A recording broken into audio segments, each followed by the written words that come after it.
Welcome, everybody. We'll let you roll in for a minute or so here. Good afternoon, good Oh, morning, yeah. Yeah. Yeah. good maybe Might be evening could if be you're like evening for overseas. overseas yet. Um yeah, so not the funnest part of the college process, paying the bill, right? Right after we got done with graduation parties, we're getting ready to stare at some scary bills, but we're gonna help you get it right here. But first, let's celebrate a little bit. Tell us where we're going off to college next year. Let's hear. Put it in the chat. Let us know uh, where are your kids going. What do we got? A bunch of shy guys? Oh, there we go. There Syracuse. we go. All right. App State, Boone, North Carolina. Central Virginia Tech, go Hokies. Always still in Case Western. Very underrated school in Cleveland there. Couple Harvard. Syracuse's. Fordham, look at this. All right. Awesome, guys. Wow. Congratulations. Bentley, Bentley Falcons, boo. Just kidding. I'm a Stonehill alum. Peg, I've never told anybody this, but I was a Division One scholarship athlete, Yeah, you've never mentioned that. football Never. player. I don't like to talk about it, so I don't usually bring it up. But yeah, first time I said that out loud. Oh, look at this. You see Davis and Berkeley. Wow. Whoa. I'm Congratulations. guessing that's a twins family. Rutgers. Nice. Unless you got, wow, Peggy knows a thing or two about doing the the UC twins. thing. All right, awesome. Let's see if you are new to us, welcome. Thanks for being here. My name is Matt Carpenter. I'm joined by the fairy godmother of financial aid, otherwise known as the Budget Queen, otherwise known as Peggy Keough.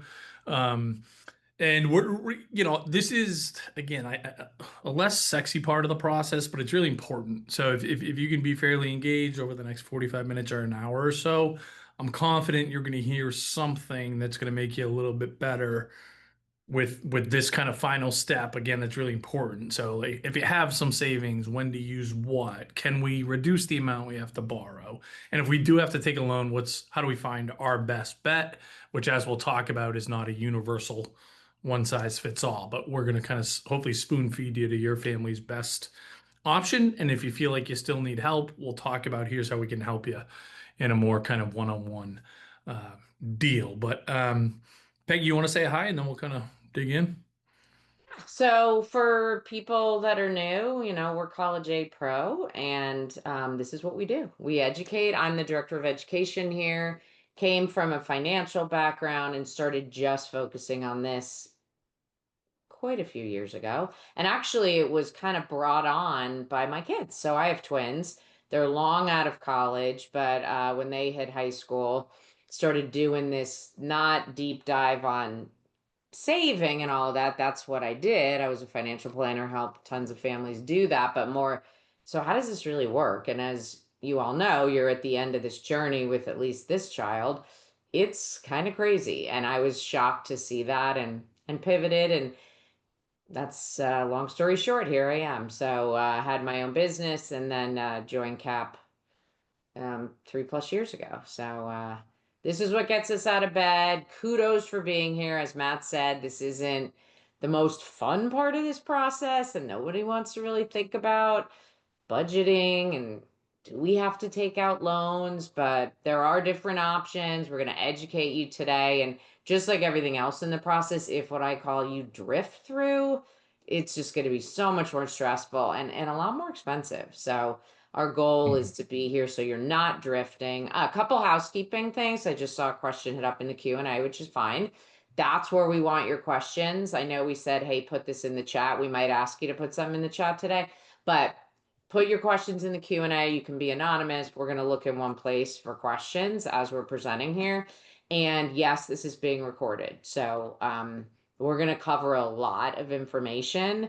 Don't feel like you have to write it all down. You will get the recording. You can listen to it again and you'll have time to jot it down or whatever. And I'll share this. I'll share this again, Peggy. But I'm putting in the chat as we speak. We created what we were calling kind of like our borrowing toolkit, right? So we'll go through these options as we're or this kind of process as we're talking today. But you guys can grab that Link now as a reference point, and again, we'll share it at the end. Yeah. So that's kind of your how-to right there. So, okay. Well, I am going to share my screen and let's get rolling here. So as I said, Matt's one of the co-founders, if he didn't share that. And we are College A Pro. And this end of this mission, empowering you to shop smarter for college. We're still doing that. You've made your decision with your child of where they're going to go, and you shared all those great schools in the chat. But now it's about just wrapping it all up together and really looking at this over 4 years. It might be a little overwhelming, but we're going to talk about loans in a few minutes and things could change. You really got to think about this over 4 years. And trust me, you won't be staring at the ceiling awake night after night if you kind of plan this out as a family. Okay, there we are, the happy couple. Um, so I'm going to turn it over to Matt, but he's going to talk about appealing for like a split second, real short. And you might be like, why are we talking about that? We already did it. But this is a little bit of a kooky year. So I'm going to turn it over to you, Matt, just to chat through this real quick. Totally. And for someone that's hearing this term for the first time, this essentially means after you've got an offer, which you guys all have, at least class 2025 and beyond, you said, hey, here's what we can give you guys in terms of financial aid scholarships, etc. We want to go back and quote unquote negotiate for more money. We can't use that word, which is why you're seeing appeal here. It'll hurt your chances of getting more money if you use the word negotiate. So we're going back to the colleges and saying, hey, we need more merit-based scholarships. We need more need-based financial aid, or maybe we didn't get either of those and we need some of either of those to reduce our out-of-pocket. Generally speaking, I've been doing this 20 years. I've never shown this slide this late in the game because it's a done deal. We're so far past May 1st that there's no point in going back to ask for more money. The schools know they got you. That's it. This year is different, right? To use Peggy's word, this year is kooky. More than I have ever seen. Colleges are still giving more money. Syracuse University is still throwing $25,000 at students that did not commit to go there, but they're trying to improve their yield. I'm using Syracuse as an example. They are certainly not alone there. So if you guys didn't appeal, it's still not too late. Go back and get a better deal or bring us in to help you do that. Even if you did appeal and got told no, or maybe they came back with some money, it's still not too late to go back. And again, we like to kind of start this presentation with, hey, how can we reduce the amount that we might have to borrow? And this is Exhibit A.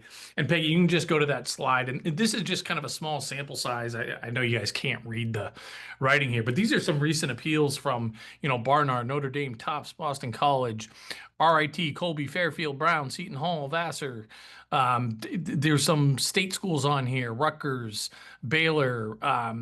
Anyways, big schools, small schools, state schools, private schools that are still giving more money, and some of these outrageous amounts, and there's a good reason why. But anyways, wanted to start there because a little bit unprecedented this year, and if you haven't done it or you're not satisfied with the result, go do it or bring us in to help you. Yeah, because somebody just asked a question, how can I reduce my costs? And I said, appealing might be a thing for you. We can't tell you until we meet with you, but we can definitely support you on that. So, okay. So let's talk timeline. So we're shifting to bills, how to pay, then we're going to get into the loan. So it's almost, we're mid-June, so almost July here. Depending on the school, they're going to start sending out those fall semester bills. There can be a lot of variability. I always talk about my kids. My son was at Indiana, go Hoosiers, and I had to pay almost beginning of August for the first semester, whereas my daughter at JMU, go Dukes, I was paying in September, the Friday of the first week of classes. So very different deadlines. You'll get to know that.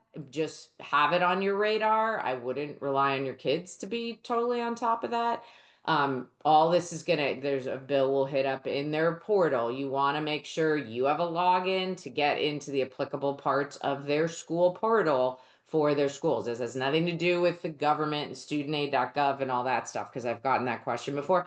This is your child's at Berkeley, their portal, whatever it happens to be. So be on the lookout for that. I will talk about it in a few minutes, but there are payment plans. So it's not necessarily pay the whole chunk at the beginning of the semester or the beginning of the quarter. But these bills are coming out. If loans are going to be part of your strategy, it's time to figure out what works best for you so you have it in place.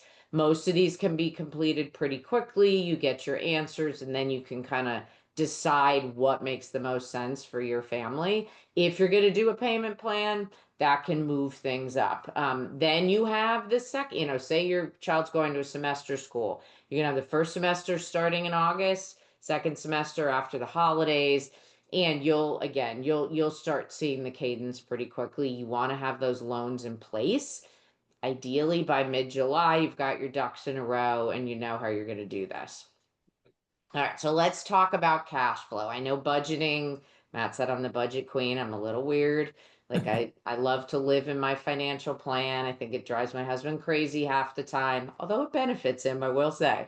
But anyways, you want this, if you're not this kind of person, you want to think about this because as the slide says here, even if you can find $100 a month, which with a typical family budget, that's not a huge percentage, it can really save you a lot if you can find that through cash flow. And it might be just not even realizing the money you're spending on your child that's going to college. That's a big bucket that I will ask people, and sometimes they go, oh yeah, I'm spending this and this and this, and that's going away, and then all of a sudden, cha-ching, there's a bunch of money there.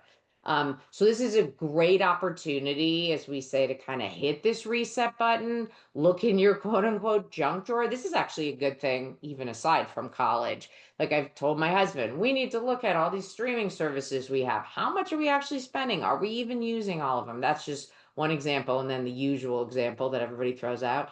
Do you have a gym membership that you're not using? Matt here, I will give him huge shout out as a major workouter. He's my role model. He goes almost every day.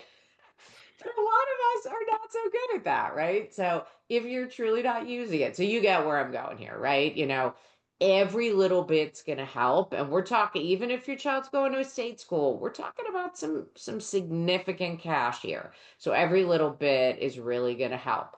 So let's talk Peggy, about sorry, these. let me just jump in and just double click on a point because I just think it's an important one that I want to reiterate of we have these conversations almost daily with different families and we ask, hey, what is your what additional cash flow on a monthly basis can you put towards college? And the answer I hear the most is $0, right? Like we're happy to make our monthly nut and I live in the Boston area, very expensive. So talk to a lot of people around here and they're in the same boat. And that's why I'll kind of push back on that and say, well, how much is your kid free? Your 18-year-old that's just graduated from high school, how much it costs to feed them each month, right? That's usually not a cheap one. Were you paying fees for club fees for sports and one-on-one violin lessons, dance lessons, whatever it is, right? So do a little analysis there because I know it's not $0 and usually it's at least $200. Even that's awesome. $200 a month, we can put that towards college costs and using your example of $100 a month, that's $10,000 we don't have to borrow. So again, do that annoying exercise. So again, I just want to double down on that No, point. no. And I like with my son, it was like my Costco bill went down $100 when he left, right? A month because he's a giant eater. So, all these people think of, oh, I'm paying for private school, but they don't think of all these other little things that are relevant. So, all right, so let's talk about a payment plan. I have yet to see a school, I mean, I haven't looked at all of them in depth, but that doesn't have one, right? They want to help you pay them. They want your money, right? So they all have their own ways of doing it. It might be 3 times a semester or a quarter, and they'll have an enrollment fee, but it depends on their situation. They might waive it for you. You know what? I would ask. I ask for stuff all the time, and it's amazing what you can get. But typically there's an enrollment fee, and then they're going to divide the net, whatever you owe after aid and loans and all that come in, federal loans. They're going to divide that out. It's usually not an interest charge. They're not trying to make money off this. They're just trying to make it easier for you to get your money. And you don't have to do it for the entire amount. If that delta is there, and to Matt's point, it's like, oh, I found $200 or $300. That's going to go toward this. when in the payment, then think about that when you're taking out your loans too. So it's not the whatever the net is on your bill with the college, you don't have to knee jerk do that. So these will typically kick in even sooner than the bill being due for the whole semester or the whole quarter. If you didn't see this on the financial aid award letter, which it typically is on there toward the bottom, just look on their website, ping them, they'll give you all the information. And then if that helps, if that helps you take out lesson loans, absolutely. And there's no downside, and there's an enrollment fee, which is nominal in the scope of everything else. So let's talk about resources, because this is a super common question. So a lot of people, I'm going to skip to the second bullet because those are the most common. College savings plans, 529s. That might ring a bell for you. That's an IRS college savings plan. If you have a Coverdale or you have a prepaid tuition plan, used to live in Seattle, it's called the GET, Guaranteed Education Tuition Plan.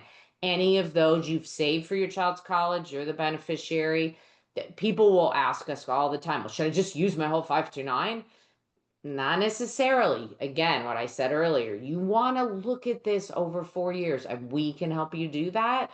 Trust me, because if you use up all your 529, and then it's junior year or second half of sophomore year, and it's like, oh, we don't have any money left. Now we have to go do loans. Well, some of the loans that we're going to talk about in a couple minutes, they're use it or lose it. So if you don't use them, and they're usually the best loan for families to start with, that ship sails for freshman year and sophomore. You can't go back and use them. You're going to be kicking yourself, right? So you want to plan this out looking at your college savings accounts.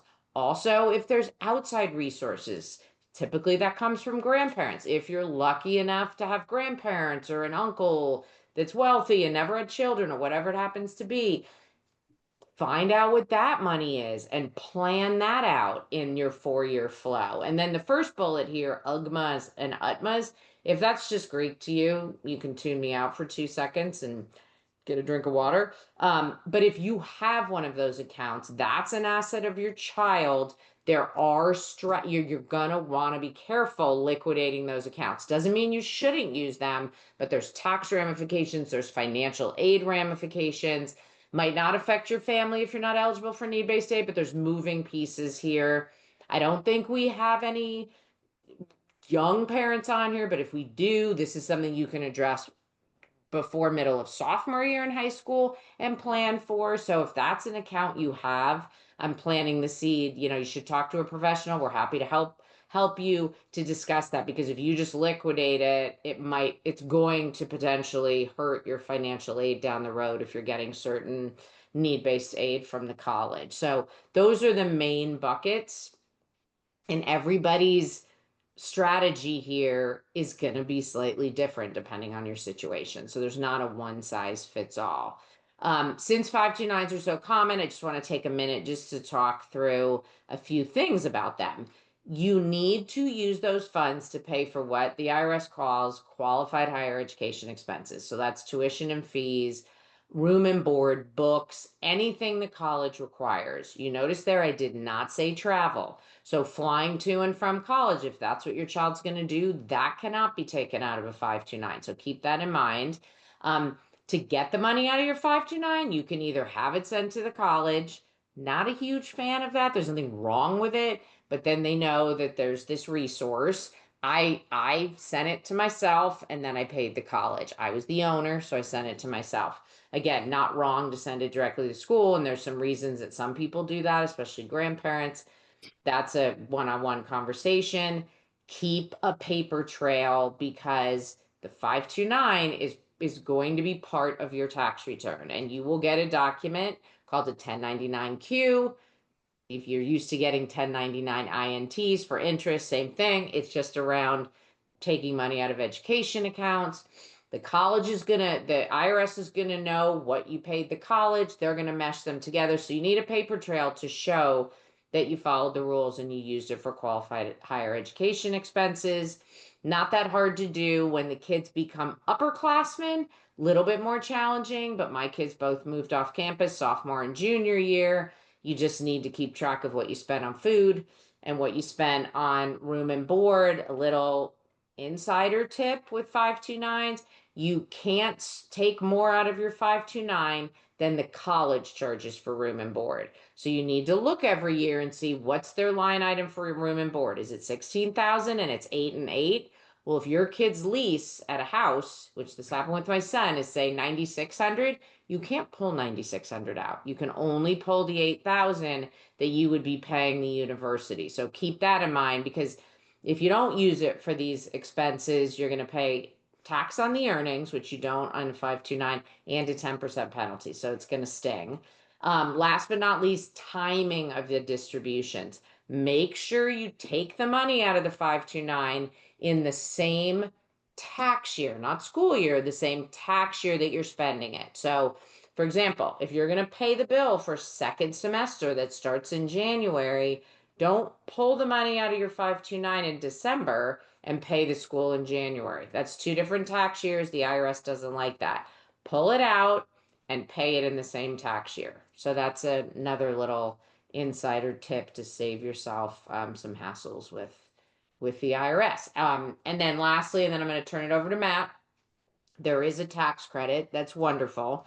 It's still around so far. It's 2,500 per child. So when I say tax credit, what I mean is you do your taxes and it says you owe 15,000 in tax. You've paid some through your employer or whatever. What this means is if you owe 15,000, you now owe 12,500. It comes right off of your tax liability. If I could take it with twins, it would have been 5,000 because it's per child. But you see here on the second bullet, as the IRS typically does, there's a phase out. If your adjusted gross income is below 160, you can take the full. If it's over 180, you can't take anything, and it's prorated in between. But you cannot double dip. And this is what happens to a lot of families the first year. If you are going to, if you're eligible for this, you want to maximize it, you have a senior, you want to maximize it for this first semester, make sure you spend at least $4,000 in non-tax advantaged money on tuition and fees and books. If you don't, you can't double dip. You can't get the tax-free growth and the no interest, never paying tax on your earnings and say, oh, but I got the tax credit, but I also got the break on my 529. They don't allow you to do that. Your CPA, if you have one, will say, you can't take it this year. So make sure you spend that 4,000 out of some other account. You need to claim the child to take this tax credit, and it's a per student credit. So if it's applicable to you, it's a wonderful way to save a little money. And if you're super disciplined, you could say, oh, I was planning on paying the government 15. I'm going to scroll away that savings and use it for college. Not everybody can get it together to do that, but if you can, it's money in your pocket. So, all That's why there's right, only Matt. one budget queen, Peggy. Only one budget queen.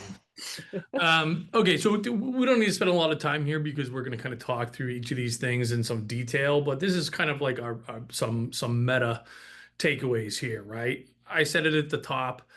If I meet with 10 families to help them find their best loan option, I'm probably making 8 different recommendations, right? Maybe there's a little bit of overlap. Those recommendations are largely and primarily going to be based on the family's borrowing criteria, right? So we're going to help you figure out what is borrowing criteria and more importantly, what's my borrowing criteria, right? And again, that's probably the first time you're hearing, that phrase. And we'll kind of start with some frameworks because we get this question a lot. Obviously, it is what it is at this stage for the most part, right?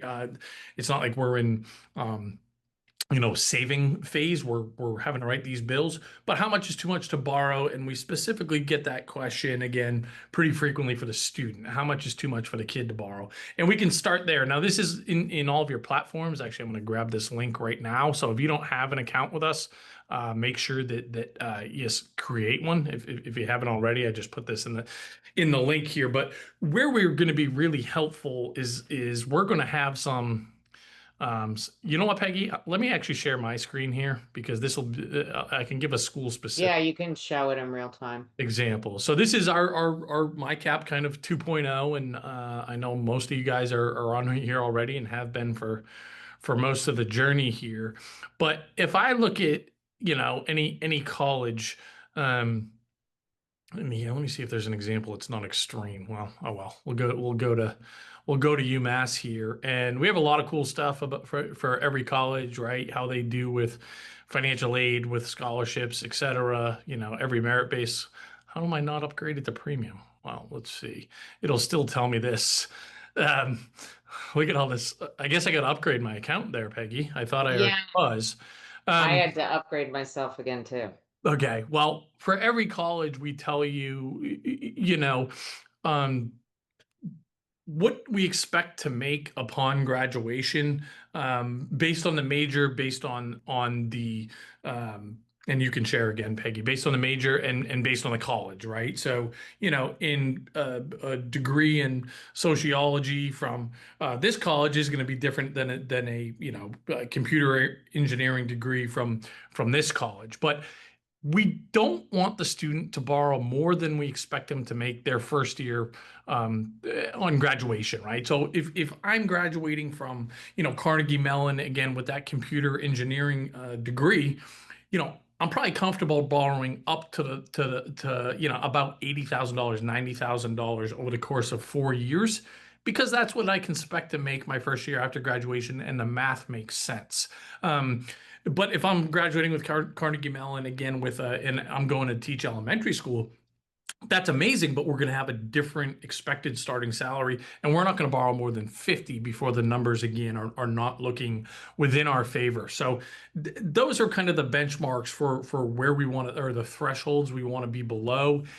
the An amazing outcome is to borrow less than $27,000 via the federal direct student loan, which we'll talk about in detail. Obviously, the dream is for the student, maybe the family, to graduate with zero debt. But guys, that's so few people nowadays. So please do not feel bad if you're like, oh, what did we do wrong? We're going to have to borrow for college. That's the reality for the vast majority of families. And these are just kind of, again, not school specific here, but just to give you a frame of reference, average starting salaries based on degree. So, wherever your student kind of fits within here, assuming they're not unknown, would be again a good benchmark for. Yeah, and actually in our software that Matt was just showing, you can see the 1 year salary for your child's school and their major if you've got the major in there. So you can see it's specific to your child, which is great. And by the way, to upgrade to the premium, guys, is $5, $4.99. So it's go ahead and kick the tires on that. Worst case scenario, you're out $4.99. And if you got no value, come find me. Maybe I'll mail you a check. All right. So types of loans, we're going to hit on each of these again. So I won't hit all the bullets now, but we're going to start with the federals. We're going to spend a decent amount of time in the private sector because that's more relevant, specifically this year, starting last year, even more so this year, and with the direction we're going is going to might be the only player, basically in the near future. So we will hit on each of these, but Peggy, if you want, we can. Okay, so this is the Peg mentioned this earlier, right? I do want to spend some time on here because of all the you know borrowing guidance we provide. This is the one I would say universal recommendation for us that we say every family should start here. Okay. Every family is entitled to this loan, guaranteed to get it so long as you completed the FAFSA. Okay. And the student can borrow up to $5,500 their freshman year, up to $6,500 sophomore year, $7,500 junior and senior year, totaling this $27,000. I want you to take advantage of this loan for one of a few reasons. Again, if you need to borrow, this is the only traditional, or I guess, only a traditional purely student loan. Okay. Anything else you have to borrow, guys, is going to require a cosigner. Even if you want your student to be 100% responsible for their college costs or this particular loan, anything above this $5,500 for this year, you or somebody is co-signing on that. So they don't need a cosigner for this. They don't need established credit. They're not going to get a bill until 6 months after graduating from college, and really incredibly flexible repayment terms. I'm not in love with this interest rate of 6.39, but believe it or not, within this market, this current market of educational loans, it's not terrible by any stretch. Now, I get a lot of families that have enough resources or are just ended up in a situation where they're like, hey, I don't want my kids to borrow. I don't need my kids to borrow. So why would I take advantage of this loan? Go ahead and have them take it out, pay it off instantly. Guess what? This loan's only in their name. So you go through that little legwork each year. They graduate with established credit, right? They'll graduate with like a 780 credit score just by kind of again going through this admin work essentially. So it's an excellent advantage. Another thing that again this is a very, very common mistake, and I want you to pay attention to me, especially if you received any need-based financial aid this year, okay? Because this is a very common mistake. Families that receive need-based financial aid, maybe they have enough in their 529 or whatever savings to pay years 1 and 2. They know they're going to have to borrow in years 3 and 4 or whatever. So they decline this financial aid option for this year, for the first 2 years. Colleges take note of that.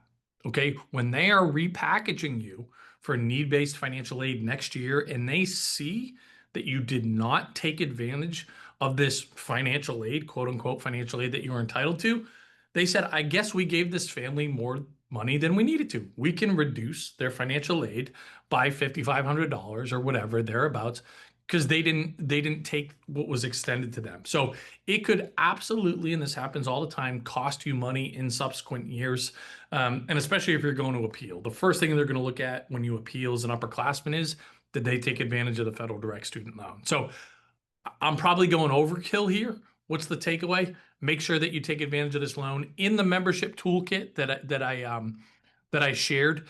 In order to you can go to the next slide, Peggy.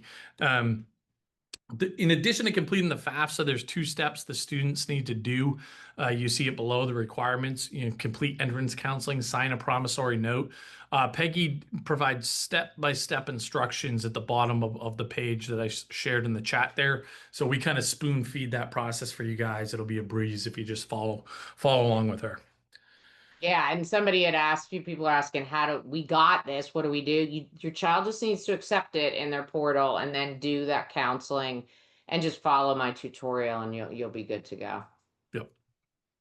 Okay, so there's only one for the moment, right? Hold your breath because this thing could very well be going away by next year. But there's only one federal government loan for parents that are sending your kids to college, right? We call it the Parent Plus loan, okay, or the Plus loan. A couple of things to talk through here. Number one, you can kind of see front and center. We're not nuts about the interest rate, right? Effectively, this is a 10% interest rate loan because the actual rate is just under 9, but it has a meaningful origination fee, right? 4.2% origination fee right off the top. So again, effectively, we're looking at a loan that's hovering around 10%. This is just a parent loan. So if you're a family that says, hey, look, my kid needs to be responsible for some of or all of, in some cases, their college costs, and I want them to be formally attached to this loan, you can kind of cross this option off your list right now because only your name is going to be attached to this loan. It is just a parent liability. Now, some families still take advantage of this program and they have kind of a handshake agreement with their kids to say, hey, we'll take out the plus loan, but you're paying it back after college. That's fine, but be clear, that's a handshake agreement. If they back out of that or whatever, it's not like the Department of Education is going to hold them accountable. They're going to hold you accountable. So in some ways you probably hear like, wow, this does not sound like a good option at all. It will still be a good option for some families. Which ones? This is the best loan in terms of your flexibility, okay? Repayment terms, right? The longest term, okay? Right now you can take a 25-year term with this if you want. If you have a job loss or things like this, they're going to work with you in a way that most in the private sector or not are not, right? So sometimes we'll get like, hey, I just started a business. I don't know how it's going to go.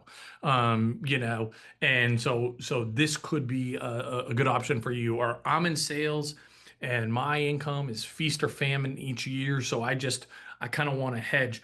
That could be an example. The most common borrowers through the plus loan, at least those that have kind of educated themselves with all the options, are maybe families that don't have a great credit score, right? So they don't have a very robust application in the private sector. And so one of two things is going to happen when that's the case. Number one, you just might get flat out denied. Number two, maybe you'll get this private loan, but it's going to be very cost prohibitive. It could be 13, 14, 15%, right? Or even higher in some cases. So in those scenarios, maybe the plus loan is your best option because they are also the most lenient, and there's not really a close second in terms of who will be able to be eligible and borrow through this program. You can probably go to the next one, Peggy. I think I hit that one. Yeah, and I'll just share, and I think Matt said this, but even with the direct loans, Congress is, the Senate now has this big beautiful act and they're looking through it, and there's a lot of pieces of it that have the education. And I would say I'll do a shout out to our podcast here. Follow us, listen to our podcast because we talk about that quite a bit on ongoing each week, what's going on with it. But the Senate has it now. They are talking about getting rid of that subsidized version of the direct loan that Matt talked about, not for this coming school year, 25-26, but potentially for if you have a class of 2025 student, it might be gone for sophomore year. This unsubsidized loan, they're not talking about getting rid of. So just keep that in mind. Also, these loan forgiveness programs with the plus loan could go away, and they're going to put more strict parameters on how much you can get over 4 years with the plus loan, which is a good thing in my mind because I've seen parents through the years just the kids graduating and they have 250,000 in parent loans, and Yep, it's crazy. And as Matt said, it's all on your plate. This in no way is the obligation of the student to pay it back. 100%.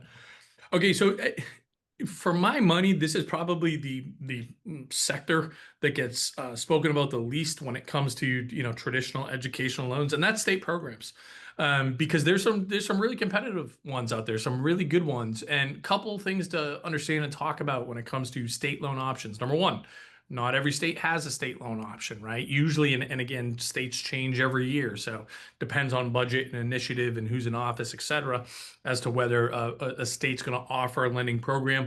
Typically, there's about 20 states in the country that have their own program. In order to utilize the vast majority of those, you either have to be a resident of the state or your kid has to go to college in the state, right? So, VSAC, for example, is a great program for the state of Vermont. So if you're a Vermont resident, you can borrow through that program, whether your kid goes in-state, out-of-state, public, private, doesn't matter. You live in Vermont, you can use their program. Let's say you live in Texas, right? Peggy used to live down in Houston, and maybe she sent one of her kids up to Middlebury or St. Mike's, UVM, whatever, one of these great Vermont schools. Well, even though she's a Texas resident, she could still borrow through Vermont's program because her kids are going to school there full time. That's a caveat. There's three interesting exceptions here. Great state of Massachusetts, the Commonwealth here. Rhode Island, our neighbors just south, very underrated state, by the way. And of all places, Iowa.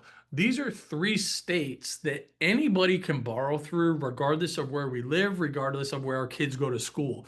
And you're not going to hear about them if you don't live in those states because they don't have really marketing dollars out for the most part outside of their home state. So we always just encourage families to bring this to their attention that this could be an option.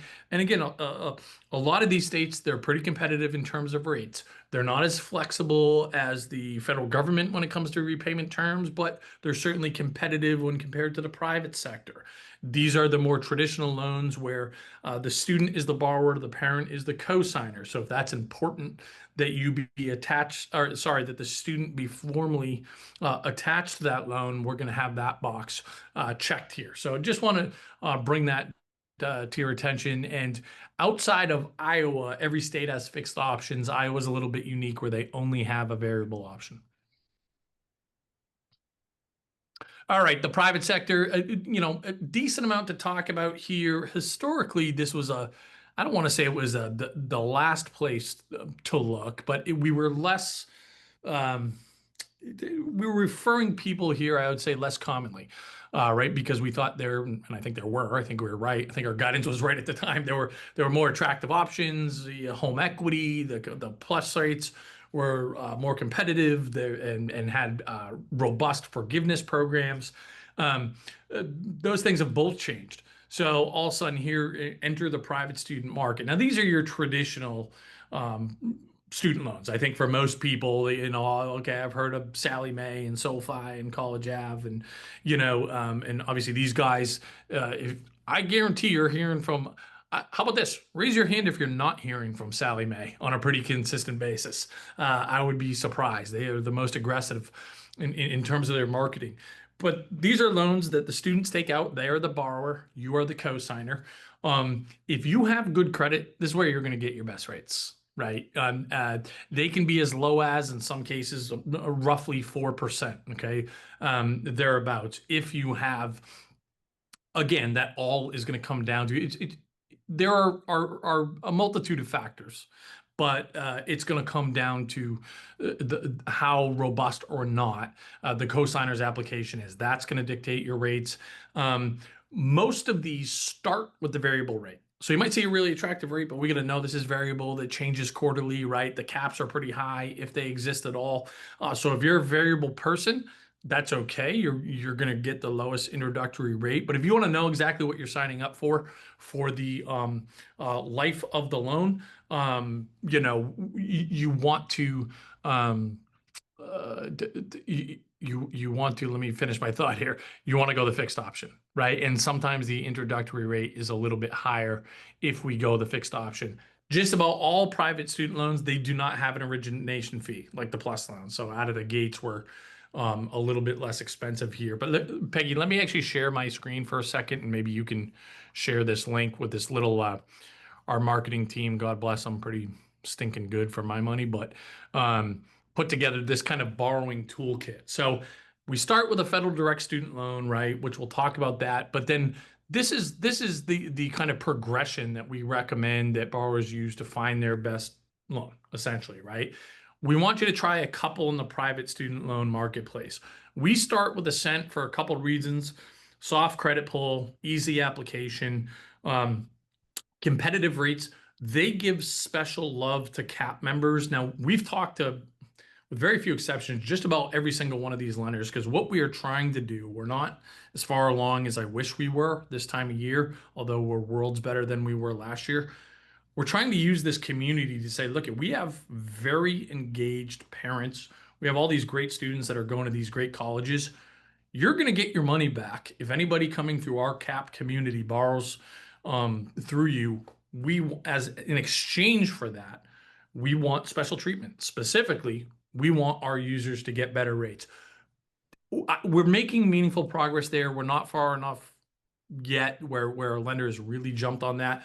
But it's the our second biggest get is that they get transparency. So something we've been frustrated with specifically last year is we'd be showing different lenders that had these low introductory rates, and then we'd have a great borrower that with parents with this 820 credit score come back and the rate's 9%, and they're going, why did you send me, to this lender? Why'd you even recommend them? Well, because we didn't know they were also taking the student's credit score into account when packaging this family. So that brought their credit worthiness down when they combine those. So what we're asking our lenders to do is provide transparency. If we get a wacky rate or we get a rate somewhere else that's better, tell us, or specifically tell the user, the borrower, why. So Ascent, as promised, and so far they've been walking the walk in terms of being the most transparent, right? They have a dedicated customer support email and phone number just for CAP families, so they've been great in that sense. These are some other guys that, again, we like all the soft credit pulls because that's where you can go shopping without dinging your credit. Sally Mae has competitive rates certainly, but they only do a hard credit pull, so you can't, or it makes it harder to go kind of shop around without getting dinged. So go get approved for a couple of these, see what they come back with in terms of rates, and then we can obviously see what that looks like next to the plus loan, and then you compare that, with your state options here. So again, that's something that again is we shared that link there, but that's the progression that can help you figure out, and I'll talk about some other coaching points in a second here, the best rate for your family. All right, let me just wrap this up here. Yeah, I don't know why. Sorry, guys. I don't know why that back to the beginning here. Let me get to where we want to be. So let's just take a few minutes because I had one question around this. Let's just talk about on that kind of table of contents slide, we had alternative loan options. So your home, if you own your home and you have a lot of equity, which would mean your market value minus your mortgage or home equity line of credit. Back a bunch of years ago when interest rates were low, this was a no-brainer for a lot of families. I had people that had too high mortgage rates on their loan. So aside from college, it was a good idea to refinance to a lower rate. They had a lower payment. They could pull some money out. Nowadays, interest rates are high. So for most people, you're not going to want to refinance up 2-3%, that would be awful for you. You might be able to look at the home equity line of credit. It just like everything we're talking about today, it's family specific. So some people are like, well, Peg, should I just go see what I'm going to get on a HELOC? Sure. Because what's nice about a HELOC is you when you draw on it is when you're going to pay the interest. So you can have it sitting there, say they will give you up to 100,000, for example. You can have it sitting there and that can be an option. Maybe it's sophomore year, maybe it's senior year. Interest rates change, the rate on your HELOC will go down. So you can have that as an option, but nowadays this area we're not doing nearly as much. My mortgage broker that I always refer to was loving me for several years because I was just sending people to her hand over fist because it just made sense. 401k. I've had a few people through the years that are like, I'm doing this. This is what I'm doing. Kind of makes my skin crawl because it truly is robbing your retirement. I don't think most people start a 401k thinking they're going to tap it for college. First of all, you have to see if you can. It's totally dependent on your plan specifics at your employer. You might not be able to.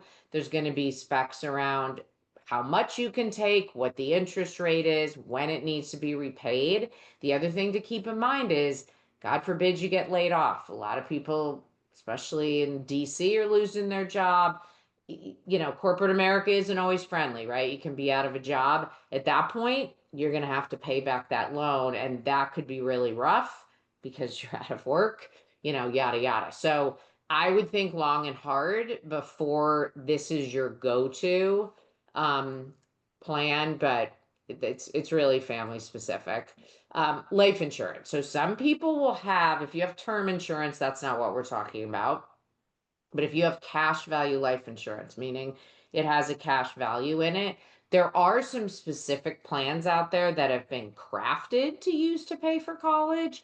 The key thing is that you want to borrow against it. You don't want to take a distribution in most cases because that can impact your financial aid if that's applicable to you. If you're getting need-based aid from the college, you could lose it. So this is something where you want to talk with a professional. We're happy to help you with this. If you have a vehicle like this, or you've been told, hey, I should do this, you've got to be wary of that too. You got to make sure that the person that's recommending it, they understand your situation. They're recommending a vehicle that's going to work best for you, and they're motivated to do what's in your best interest, not just to sell insurance for a commission.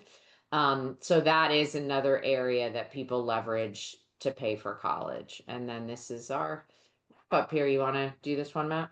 Yeah, so this is kind of where we started, right? But obviously we're looking at the obvious stuff. What are the rates? What are the repayment terms?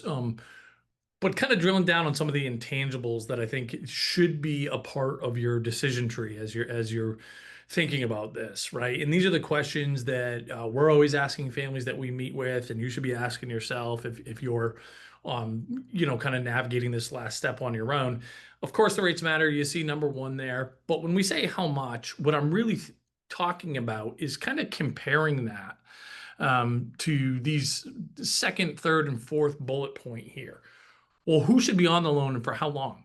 Right? Because some families say, look, I got to send three kids to college. I really can't afford anything in order to kind of beyond keeping the lights on in our house. So they got to be 100% responsible for these costs. And as I look to their younger siblings, I don't want to negatively impact being on the books with the oldest for too long. So I need it to be in their name, and I need to have what's called an early cosigner release program, right? Meaning a lot of the private student lenders, some of the states, you can be released from that loan altogether after a year, right? After a year of making payments on that loan. So for a lot of folks, that's a really important feature. They borderline need that. Well, guess what? That nice feature comes at a premium. We got to pay a little bit of a higher rate. And that's how you guys need to be looking at this. We can pull different levers here, but there's a cost and a benefit to each one of those. So great, we can come off the loan early. Okay, I pay a little bit of a higher rate. Maybe you don't care. Maybe you consider this loan 100% your responsibility. Then again, we don't even need to think about number two there. We know as parents, we're on this thing for the whole time. How much do I value consumer protection, flexibility, said another way, insurance? So this is what I'm talking about where, for people that are like, look, I have such an unpredictable income, right? And I'm not terribly confident that it's going to necessarily move in the direction I want it to go. Maybe you're going to pay more for a loan that has more flexibility. So maybe you're going to say, yes, I could get, you know, 7% loan in the private sector, but I'm going to pay, closer to that 10% plus loan because again, I just really value that flexibility. And I see we got to kind of take these, you know, uh, more abstract concepts and make them concrete. Do I want more flexibility? Yes, but how much more am I willing to pay for that? And these are the things we want to be thinking about now. And then lastly, just the home equity piece. Again, that used to be, I don't know, one of the first bullets we put up there. I think it's less relevant for less folks, but we still want to, for those of you that it's even an option, at least understand what that would look like for you all. All right, Peggy, let me share real quick if I could because we're doing something today, like we always do. For those of you that follow along, we always have something specific for our live folks. So here's what I want you to consider, and this is right on the link we already shared in your borrowing toolkit. We put together this kind of what we're calling like paying the bill, appealing, package, right? So this is you would have two meetings, one-on-one with one of our experts, okay? Our biggest goal here is to help you figure out how you're going to pay the bill, not just for this year, but for all 4 years of college. And if you have multiple kids, all 4 years of college for all of those kids. So we're taking our expertise, we're putting ourselves in your shoes and saying, this is how we would pull this thing off if we were you. There's a couple things that we're going to do. Number one, we want to review your FAFSA and CSS profile. On average, 3 out of 4 parents will make a mistake on one or both of these forms, and a mistake that will end up costing them money. So we want to look at those and say right away, can we do something that can reduce our costs at these colleges? Make some adjustments on one or both of those forms where we're going to get a deal this year or at least a better deal next year based on that. We're going to look at the offer. Did you get an appropriate offer? Or should we be going back to Syracuse or Virginia Tech or wherever, right? You heard me mention at the top, it's not too late to get a better deal, to reduce the amount you have to borrow. And then obviously, whatever that is, we want to make sure, okay, do we use the 529 all up front? Do we spend it over 4 years? When should we tap into grandparents' money? And some other really good stuff here. We have a list of 1,500 private scholarships that are just for in-college students, a list of low and in some cases no interest loans that are not. These are more philanthropic groups that are not essentially publicly available because their funds dry up every year. So take advantage of this, right? It's $500 generally is what we charge for this, which I think is a phenomenal value when we're looking at paying, 4 years of college costs and how much the variation can be. It's $100 off if you opt into this today, right? So all you got to do is how to pay, right? HTP 100. So within the link here, you say, yeah, I want to schedule a time to meet. Make sure that you add your promotion code here. Okay, HTP 100. Apply that. This expires at midnight tonight. So when you do that, it'll see, might be taking a while since I'm sharing my screen here, but it'll reduce that by $100. You go and put your payment information, and then right from there, well, that's something. Did I say it? Well, we'll make sure oh, there it is. Okay. So my screen was just being wonky. So $100 off. So $400 for all this, guys. And then you can schedule your meeting, right away. And we'll, um, and do that whenever you want. You can do it for, tonight, tomorrow, or a couple of weeks, whatever you want to do. A lot of you have not even got the bill yet, so you can book a time from further out if you want to wait to meet to actually book that meeting. But you also want to make sure that you took advantage of the $100 off today. So it's not a fun thing to spend money on, guys, but look at this as your graduation present, because I think this is just, you will get a tangible return on the investment by making sure that you're as you're getting professional firm recommendations and guidance through this step. But it's also a huge peace of mind thing, I think, because these are some major decisions to make. So there's a lot to be said for, like, okay, I at least know that I did this the right and best way for my family, and we're setting ourselves up for success here. So it'll come with two different meeting, guys, right? Two one-on-one sessions with our pros. That's included in that payment there. And Peggy, actually, let's show that slide, because I think it's an important one that kind of shows the difference that 2% can make. And this is an actual kind of case study here, because again, this is it's hard for us, I think, to create urgency and emphasis around, I think, the gravity of the decision, for how long, um, or how important it is, and even the difference of a loan that's 2% and how much we borrow can just have a very meaningful. Hold on. That's okay. They can have a very meaningful impact. And again, we have kind of a case study, and we have too many of these that we care to share. But and if you want to just pop it over so we can see the actual numbers. But this is a family that had to borrow, I forget the exact dollar amount that they borrow. Okay, 150,000 over the course of 4 years, which that's a in-state state school cost basically now, right? And the difference in the amount of the loan, again, and just 2% interest, was essentially $43,000. So 2% equaled a $43,000 delta on how much they paid. So it's pretty huge. And again, I just share that to be like, this decision matters here. And so we want to just make sure we're doing our homework and making the appropriate decision. I think that's all I got. Peggy, do you got any parting words here? What do we miss? I think, yeah, as we said at the beginning, the meetings are, what are they, an hour in They're the, each an hour. It might even be 75 minutes. I forget, but they're definitely at least an hour. I thought it was 75 It total, might, it but might be 2 minutes. yeah, I think it's 75 total. So Yeah. you'll have one meeting, do what you need to do, and then you'll be able to follow up. So Yeah. hopefully that helps. Yeah. This, yeah, this piece, like we just showed on the slide, it can really matter between, you got to look at the interest rate, but you also got to look at everything else involved and what matters to you, like Matt talked about. And really, we can look at this for you over 4 years in one or both of those meetings, and that's really important too. Yep. All right, Peggy. Well, thank you. And I will see you in 1/2 hour. Yes, I will. Bye, everybody. All right, guys, have a great rest of the day. Thank you.